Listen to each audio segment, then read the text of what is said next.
key to life. Hello, this is Sekou Burmese, your host of The Lit Review, a podcast brought to you by the Academy of Management Journal. In this podcast, we dive into the insights of recent research published in the journal and interview authors to discuss the inspiration for those research ideas and how those insights apply to current pressing issues in organizations and markets. In this episode, I speak with Martin Kilduff, who is the professor of organizational behavior at University College London. In our conversation, I talk with Martin about his recent paper in AMJ about rivalry in organizations. This paper explores how rivalry develops amongst organizational social networks and how it influences competitive behavior amongst employees. We discuss where rivals are most likely to arise and how it changes people's behaviors, as well as how it might impact their career outcomes. I hope that you enjoy this episode of The Lit Review and my discussion with Martin Kilduff. My guest today on the Lit Review podcast is Martin Kilduff, professor of organizational behavior at University College London School of Management. Martin is a distinguished scholar in the field of organizational behavior and management, known for his pioneering work in social networks and leadership. As a professor at UCL, his influential work integrates social network theory with psychology, offering new insights into how people form connections, influence others, achieve success, et cetera, et cetera. Martin has published extensively in our top-tier academic journals, including one of my favorite papers of all time that Martin published back in 1988, and continues to shape the field with his innovative approaches. So hello, Martin, and welcome to the Lit Review podcast. Hello, Sekou. Thank you so much for inviting me. It's a pleasure to be here. Yeah, well, it's great to have you. And that Abalafi and Kilduff paper is one of my favorites when I read it in grad school, and I still make my students read it. So I couldn't let the podcast finish without pointing that out and thanking you for co-authoring that paper. Yeah, that was a terrific paper. That's Mitch Abalafia's work, really, and I'm more the helpmate there as a doctoral student at Cornell. But yeah, I like the paper too, and it was a lot of fun to work on. Yeah, a bit different than the things I've done since, but you try to work on different things, but it also involved social interactions and the way that people influence each other on really strategic and important decisions. So yeah. Well, that's great. Well, we're going to talk about one of the more recent papers that's more in your wheelhouse, and that is a recent AMJ that you published with a wonderful team of co-authors titled Hiding and Seeking: Knowledge Providing Ties from Rivals, a Strategic Perspective on Network Perceptions. And the paper explores the behaviors of rivals in organizational contexts, trying to understand if network position drives feelings of rivalry and then thus rivalrous behavior. And we'll get into what that means exactly and the pros and cons of people behaving in this way. But before we get into the paper, I always like to ask a little bit of background. So what got you interested into the topic of rivalry and how it fits in with the network perspective? Yeah, so you mentioned, 1988. Well, back then when I was a doctoral student, Ron Bird, who's one of the leading figures in the field, published rather an explosive paper where he suggested that a rivalry in social networks was this real force that drove people to struggle for survival against each other and engage in very aggressive behavior. And he had a data that from physicians in the Midwest in the United States. And he said, this is what drives the world, really. It's this rivalry, it's this intense competition. It's not love that makes the world go round. It's this fierce rivalry, and even the physicians are at it. And so that was quite startling because for an organizational behavior person who you're brought up to believe it's cohesion, it's cooperation, it's collaboration. This was a dramatically different view. Now, he made the data available to lots of people, and there have been at least 4 or maybe more attempts to replicate that finding. And it turns out to be a very tenuous finding, depending upon the data assumptions you make. You can either find the effect of rivalry or for collaboration and cohesion, or for nothing at all in terms of networks. So, but I got interested then, and that approach kind of lapsed for a while, and network people sort of forgot about structural equivalence, which is the extent to which the people in your network overlap with those of somebody else. So it's like sibling rivalry. You have the same connections to the same people, and you're fighting for social status. That's the basic idea that Ron was putting forward. And so more recently, I became very interested in a completely different approach to rivalry by another person with the name Kilduff, Gavin Kilduff, who, separately from the network approach, looked at rivalry from a social psychology perspective. And, network people tend to be rather thin on the psychology. They have a thin veneer of psychology motivating things, but not much. Whereas Gavin Kilduff's work was much deeper into the social psychology of rivalry and the extent to which it motivates behavior. So people are motivated to fight against their rivals, to compete against their rivals. They take risks against their rivals. They engage in unethical behavior. So there was a stream of really interesting work, nothing much to do with networks.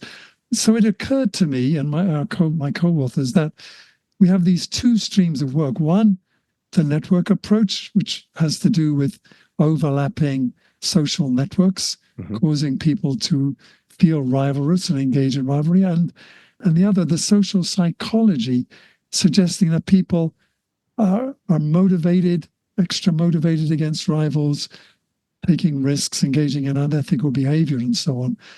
And so this paper is an attempt to bring those two together. I mean, Gavin Kilduff, in a sense, as you noted, as you've read the paper, provides the sort of theory base for launching this new attempt to reinvigorate, if you like, the network approach. Because without that social psychology, you don't really have much basis for looking at the networks and trying to understand what might be going on. Yeah, and as an completely unbiased person, I can say Gavin's work is genuinely groundbreaking in the sense of this thing that we know to be true about rivalry, and really unpacking the psychological motivations around it and why, people behave in certain ways when they consider someone a rival. And I love the idea of bringing those two together. And reading the paper, you see how, exactly like you said, bringing this network approach and blending it with these psychological motivations leads us to ask some really interesting questions. And actually, you test some effects that really haven't been tested before, right? And so in a lot of ways, this continues to be groundbreaking. So let's dive into the paper. How would you describe your central findings? And this is a paper that has several studies, and there's a lot going on. So I know I'm asking you a lot, but what are the central takeaways that you think people should take away from the paper? Yes, good. That's a terrific question and gets right to the heart of the contribution. So I think the major takeaway here comes from the field study of 73 people in the headquarters of a joint venture between Taiwan and Japan. And what we're showing and looking for there is the extent to which, if somebody sees another person as a rival, and that's defined as somebody who they think has the same resource providers as themselves, then that individual is motivated to try to hide their resource providers from further depredation or predation by the rival. And at the same time, the individual is very motivated to try to perceive who on earth that rival is getting knowledge from. And this is in the context of a company that, like many knowledge-based companies, is emphasizing collaboration and sharing. And yet there's, of course, competition to get ahead. And so you have this tension between collaboration and competition.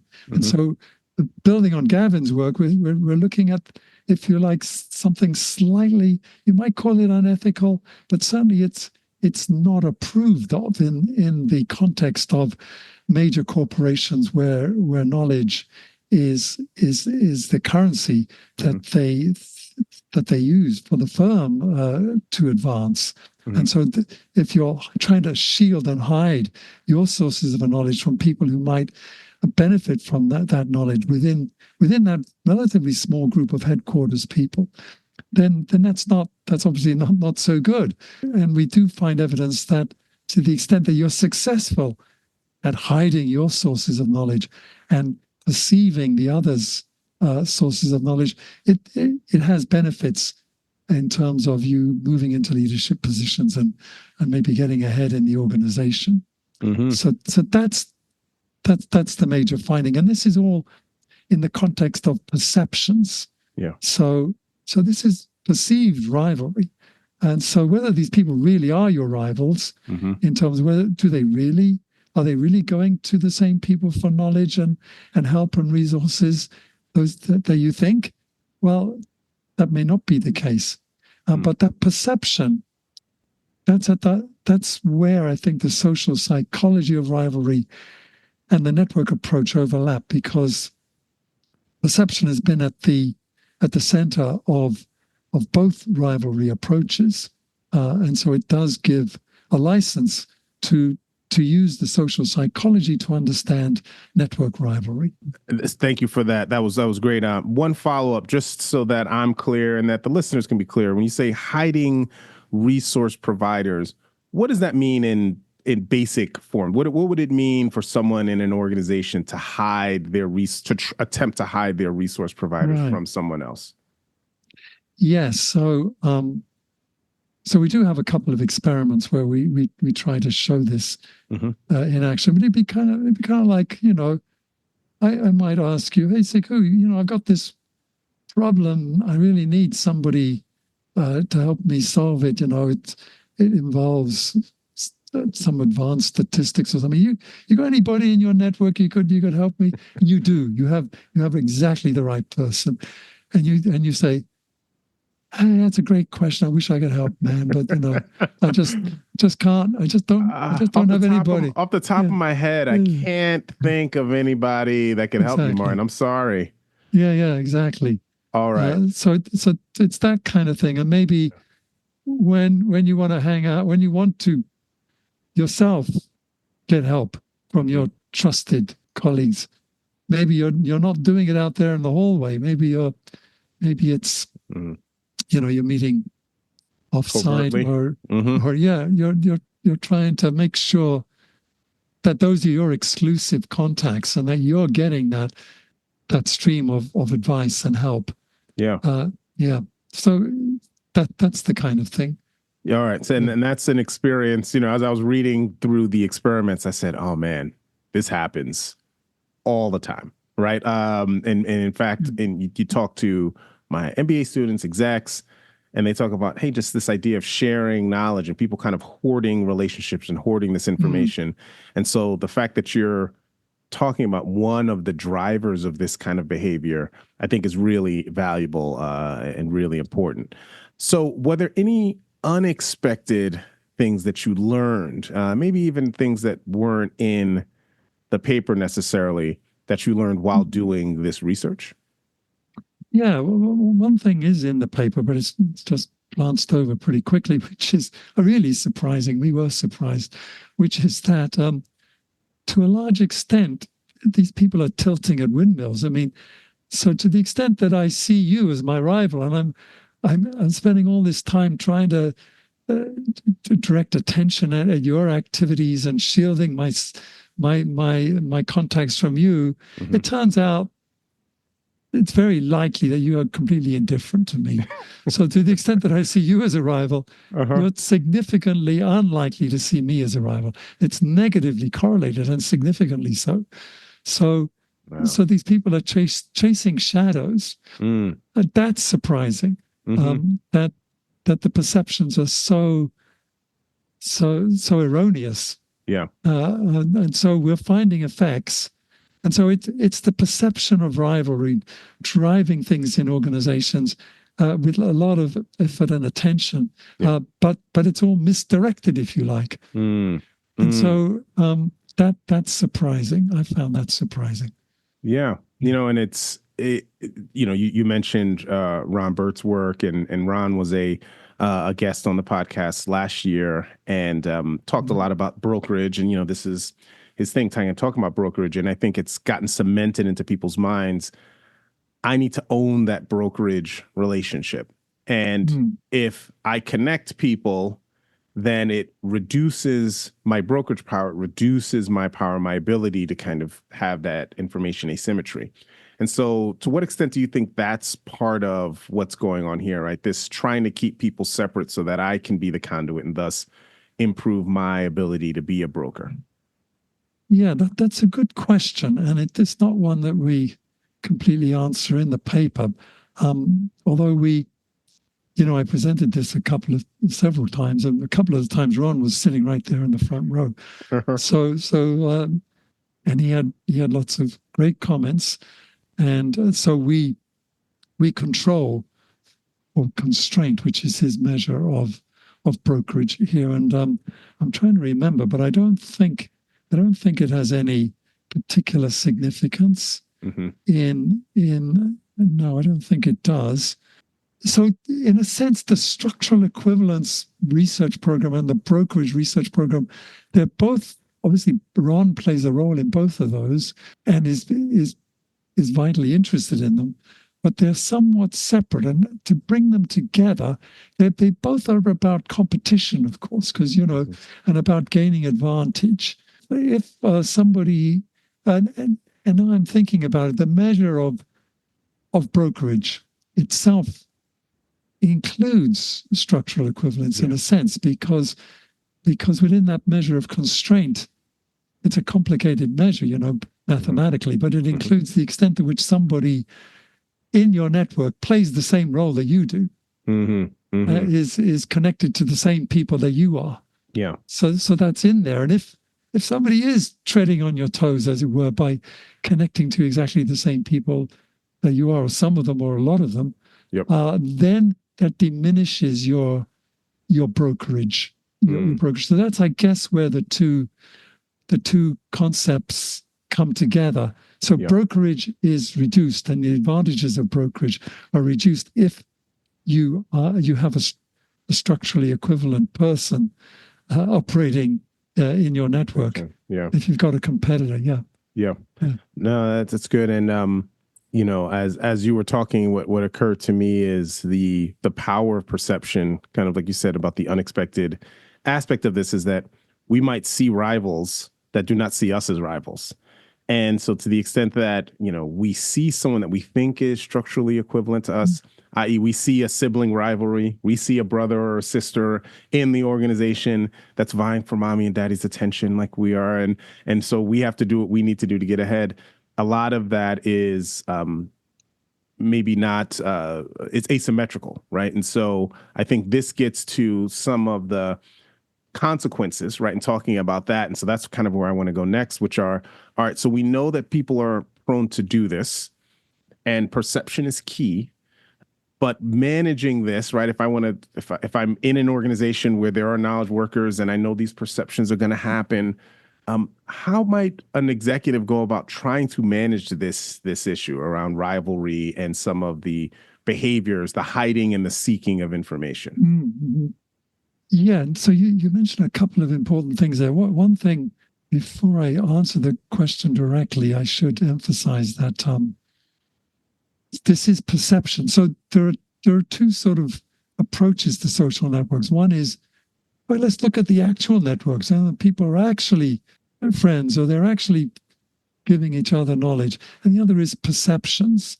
And so these are two rather different traditions. One emphasizing really it's what's going on in the person's head that's going to drive behavior. And the other, well, the constraints in the real world are the ones that are actually important. So in this research, we do look at both, and that is, we have actual structural equivalence in there, actual friendship, and so on. And so we're still finding the effects for these perceived structural equivalence. So maybe you perceive there's a structurally equivalent person in your network, and that's hampering your work as a broker. But that person may not. That person may be maybe more of a fiction of your imagination. Yeah. But what would an executive do to try to counter this pernicious, perhaps, effect of hiding and seeking? And I was thinking about this, and maybe the way to go is not to focus on the individuals prone to the hiding and seeking so much, but to rather reward those who publicize their willingness to share their knowledge. So if you reward people on the basis that, look, here's the banner list, here's the list of people who are helping so many others in the organization, and then that becomes a basis for bonuses, for promotions, and so on. The extent to which you're seen as widely helping lots of people, then that reduces the extent to which individuals are going to be able to hide their sources. So that would, I think, be one way to address that issue. Yeah. And you're talking about rewarding the people who are actually the resource providers, yes, or rewarding the people who are sharing who their resource providers are? I was thinking the resource providers themselves. Okay. Because that kind of does an end run around. Yeah. So you can do your best to try to hide, but there's somebody putting your name up on the list saying, yeah, I gave help to Martin and Saku, and so I might want to hide who I'm getting the help from. But my source is incentivized to publicize it, and so that kind of destroys my ability to keep that relationship secret. Got it. All right. So that removes the incentives for the hiding and the seeking. It does. Now, one of the things that we haven't really answered in the paper, we've got some evidence that this hiding and seeking may help people get ahead, but is it because they've got exclusive access to sources of important knowledge, or is it, and this is building on some of the work that Gavin has done and others, because they're incentivized to try to keep up with the Joneses, as it were. So, Sekou is learning R and is developing new skills and abilities, and I've got to learn that as well. I've got to keep up, because otherwise I'm going to fall behind. And so that's a more positive spin on what this perceived rivalry is doing. And so I think first, before one would turn to what should the executives do, it might make sense to try to figure out what is driving the effects on the outcomes. If it's a learning effect, that people are just more highly, so that the perception of rivalry is driving motivation and learning, that actually could be a good thing.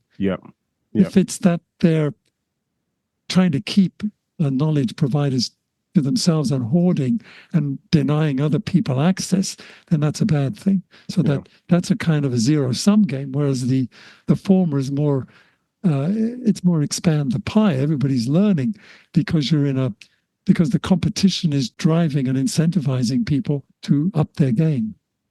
Yeah. And so this is, I love this point, because one of the things I was thinking about, and you talked to it a bit in the paper as well, is the long-term career impacts of someone that excels in one or the other. And that is something that I think people see as a fixed pie, right? There are only one senior VP position. There's only one CEO position. And so, we can all be collaborating and this is all great, but eventually one of us is going to win and one of us is going to lose. And so that impacts these behaviors, I think. And so to your extent, this hiding and seeking, does it lead to better career outcomes in your view, and based on the information you're able to gather in this organization? Yes, I mean, I think we have evidence, but I wouldn't say it's the strongest evidence. We did get access to some outcome data, but it was 3 or 4 years after we collected the rivalry network data. And so it's enough time for things to work themselves out, but at the same time, there's noise there. And so we, surprisingly, I suppose we did find effects on leadership positions and on financial rewards. But I wouldn't stake the house on them. They're there, but I'd hesitate to. I think that we need further work. Yeah. So the fact that they're there is encouraging. Yep. But why? Is it because of exclusive access to knowledge, or is it because of competition, in a sense, is good for people? Mm-hmm. Without it, we sort of sink back and we play games on the computer or whatever instead of doing going the extra mile, trying to pick up those R skills that you mentioned, right? So a certain amount of competition is good. We shouldn't think that competition is bad. Competition is good. And the other thing is that I think we don't have gender effects in here. This is a very male-dominated organization, and men. The evidence suggests that men like competition, and women not so much. They're more collaborative. So that's another reason to hedge on how much these effects are going to translate into generalize. How can you generalize? Well, I appreciate that you've left some meat on the bone, some opportunities for us mere mortals to dive in and move this research forward, unless you've already collected this data and there's a paper in the mix and you're just teasing your next AMJ. No, I haven't actually. I mean, these data are actually difficult to collect. I mean, the cognitive network data, this is only 73 people, so where's the problem there? But with the kind of perception data we're talking about, that means each individual has to give you not only his or her a list of people that they're going to for resources, but they have to, in a sense, guess or give their view on who every other single person is going to. That's quite a lengthy. So this is the largest, as far as I'm aware, cognitive social network data set ever collected by far. So I mean, I've been doing cognitive network data now for most of my career. When I get a good idea, obviously I worked with David Krakauer back at Cornell when I was a doctoral student. So it's there from the beginning. And so yes, I will follow up, but I have to get a new idea. And, okay. All right. So I'm going to let you go. You've been very generous with your time. I appreciate it. Two quick questions. So the first is just about kind of where your interests lie today, right? So this is data that, any paper you work on for years and years, and by the time you publish it, you're already on to like 2 other things. But a lot of research in our field is based on seeing and observing phenomena that we don't fully understand and our desire to want to understand it more. Are there any events or trends or behaviors that you're seeing out there that have piqued your curiosity, have piqued your interest? Yeah. So one of the things I haven't done any research on, but certainly piques my interest, why is it that some people, decade after decade, are still very active and creative? I'm thinking of people like Ron Bird, we mentioned. He's still full of vigor and bursting with energy. Yeah. Whereas other people, honestly, I remember in the doctoral program, there were people already talking about, their plans for retirement. And so there's some real differences among individuals in our field and in other fields in terms of the extent to which they keep creative and just energized and excited and collaborative. And when you talk to them, they energize you. And I've not seen a real answer to that. Maybe it's individual differences, which is something I'm also interested in. I do have some research underway at the moment with Stefano Tasselli, looking at the extent to which our intrinsic personalities, which we think of as quite stable, are actually potentially changed by occupation of things like the brokerage role in organizations. So does your occupation of a network role change your very identity, your network? Does a network drive personality change, which might have something to do with maybe these brokerage roles, for example, or what's keeping people active and energetic and interested, because they're getting diverse ideas and non-redundant information. They're every day they're getting stimulated. Whereas if you withdraw into your little group of friends, all believe the same thing, they're all similar to you, then maybe life becomes a little duller and cozy. I don't know.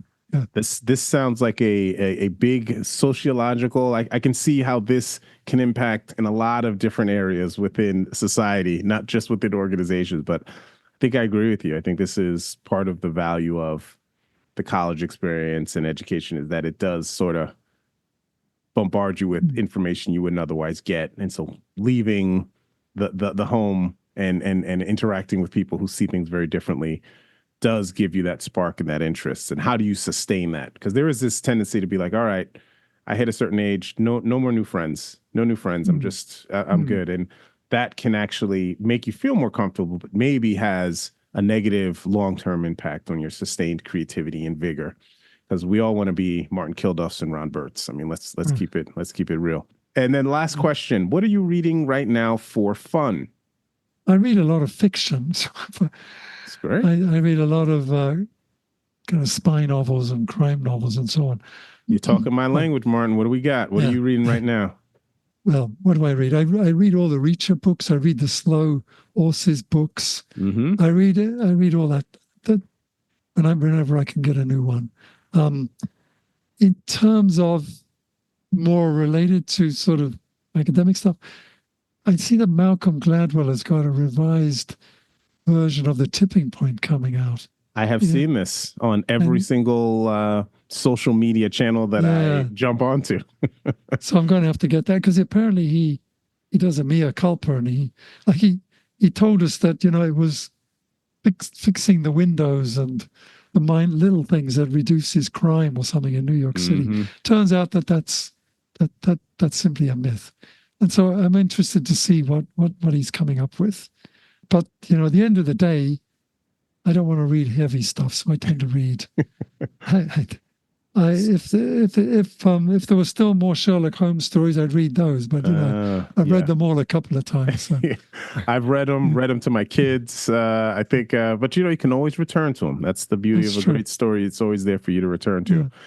I was going to say, so I have to ask this question because I read a lot of spy thrillers, and there is the British spy thriller version, right? The Le Carré kind of version. And then there's the more American spy thriller that, and do you have a preference? Are you equal for both, or do you find one to be drawn to a little bit more than the other? I tend to be drawn more to the British ones, I suppose. I'm just thinking about it. I'm reading somebody at the moment. I'm trying to remember her name, but she used to work for British MI5, and she's pretty good. So she's somebody new. Yeah, so it's Stella Rimington. It's a woman called Stella Rimington, and I just discovered her. And I take my Kindle on the train on the way to work and back. So I'm reading a book called Deadline by Stella Rimington. She, like Le Carré, was in the business, and so she knows of what she writes. All right.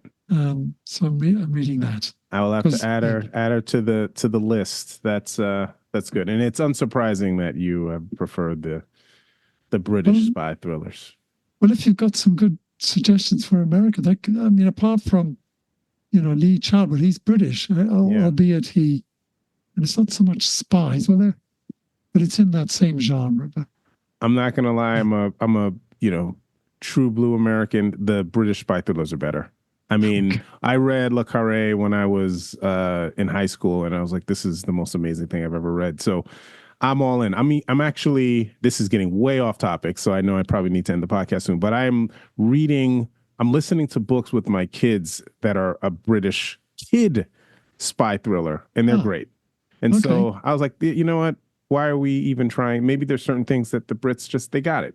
We don't have to try and improve upon it. Just enjoy it. So I'm in. I think maybe they had more spies, all those Cambridge spies, So, that's a whole nother podcast that we are a topic, but maybe one day. Well, Martin, I want to thank you again for taking the time, and I look forward to trading spy thriller recommendations with you when I see you at a conference next. Absolutely. Great. Thank you, Sekou. It was great to see you. Key to life. All right, that's it for the Lit Review. I want to thank Martin Kilduff for his time, and I appreciate you all for listening. If you like this episode, please subscribe to the Lit Review podcast. You can find us by searching The Lit Review, an AMJ podcast on iTunes, on Spotify, and other podcast platforms, as well as on the AMJ homepage. Thanks to the Academy of Management for their support for this podcast. Special thanks to my producer, Holly Fearing, for all of her work behind the scenes. Our theme music is produced by Key to Life. This is Sekou Burmese. See you next time. Take care and be good.